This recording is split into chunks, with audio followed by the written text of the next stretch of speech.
একটা ব্যস্ততম দিনের সুন্দর একটি ভিডিওতে তোমাদের সকলকে ওয়েলকাম জানিয়ে আজকের ভিডিওটি শুরু করছি। চলো দেখতে থাকো, একে একে সবটাই বলবো কেন এত ব্যস্ততা। দুদিন থেকে বাবার শরীরটা খুব একটা ভালো যাচ্ছে না। বাবার তো হাই প্রেশার রয়েছে, যদিও প্রেশারের ওষুধ রোজ দিনই খান, তারপরেও প্রেশারটা একটু বেড়েছে। তাই সজনে পাতার রস করে দিচ্ছি, সকালে বাসি পেটে এটা খাবে। এটা কিন্তু প্রেশারের জন্য খুব উপকারী। এখন একটা মতো বেজে গেছে, কিছুটা বাকি রয়েছে। এখানে মসুর ডাল সেদ্ধ বসিয়ে দিলাম, একটা পেঁয়াজ, কাঁচা লঙ্কা, নুন দিয়ে। ডালটা এদিকে সিটি মারুক আর ওইদিকে চিকেন হবে, তাই সব মশলাগুলো গুছিয়ে নিতে হবে। ডালটা বেশিক্ষণ লাগবে না, খুব তাড়াতাড়ি হয়ে যাবে। আর এদিকে আমি আদা রসুনগুলো ছাড়িয়ে নেব। রসুন ছাড়াতে একটু বেশি সময় লাগে, বাকি কিছু করতে কিন্তু খুব একটা সময় লাগে না। এখানে পেঁয়াজটাও ছাড়িয়ে নিচ্ছি। আর আজকে চিকেনে খুব একটা আলু দেব না, কারণ চিকেনের পরিমাণটা বেশি রয়েছে, তাই অতটা চিকেনে আলু দিলে খুব একটা ভালো লাগবে না। মশলা রেডি করতে করতে প্রেসার কুকারে কিন্তু সিটি মেরে দিয়েছে।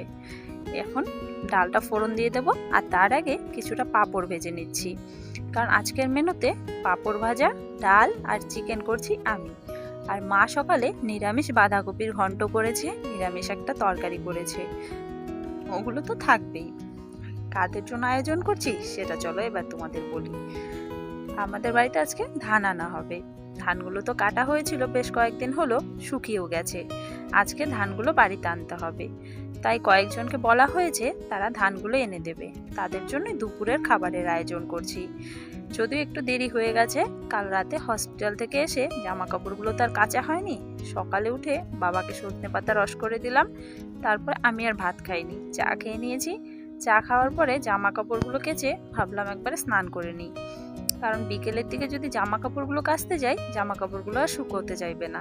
তাই সকাল সকাল কেচে স্নান করতে গিয়ে রান্নায় কিন্তু দেরি হয়ে গেছে। ঘরের মধ্যে ডালটা ফোড়ন দিয়ে নিলাম, তারপরে চলে এসেছি বাইরে উনুনে রান্না করতে, কারণ যেহেতু চিকেন 1 কেজির বেশি রয়েছে। গ্যাসের মধ্যে যদি করতে যাই অনেকটা সময় লাগবে। আর কি হয়েছে জানো তো, বড় ওভেনটা না বেশ অনেক দিন হলো জ্বলে না, ছোটটায় রান্না করতে অনেকটা সময় লেগে যাবে।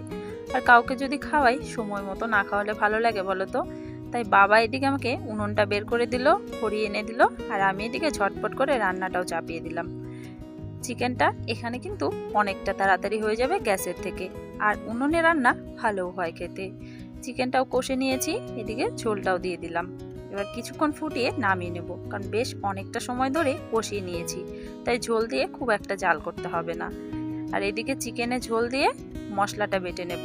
আছে না, জিরেটা আগে দিইনি, জিরে আর রাঁধুনিটা এখন বেটে নিচ্ছি, এখন কিন্তু দিয়ে দেব। আর নামানোর আগে কিছুটা গরম মশলা বাটা দিয়ে কিন্তু নামিয়ে দেব।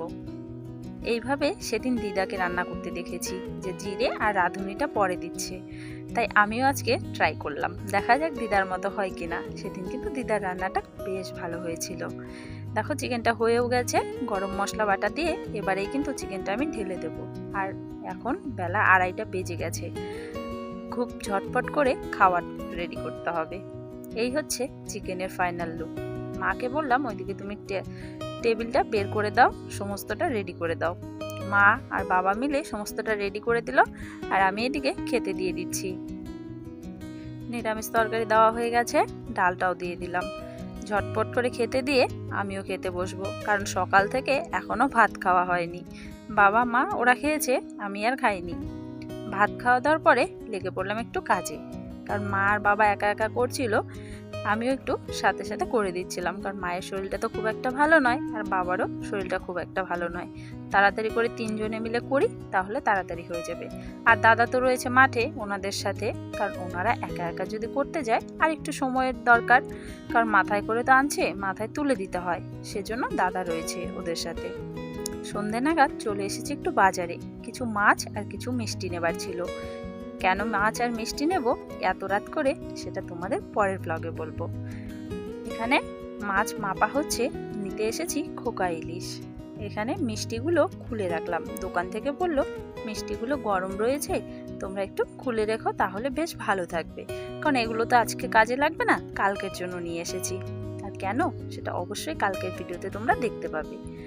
মাছগুলোকে এবারে পরিষ্কার করে নেব, ভাবছি এভাবেই রেখে দেবো।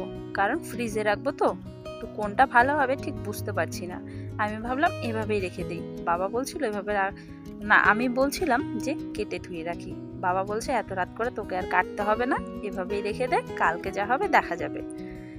তো এভাবেই রেখে দিচ্ছি, নিয়ে বৌদিদের বাড়ি ফ্রিজে রেখে আসবো। বাড়িতে তো ফ্রিজ নেই।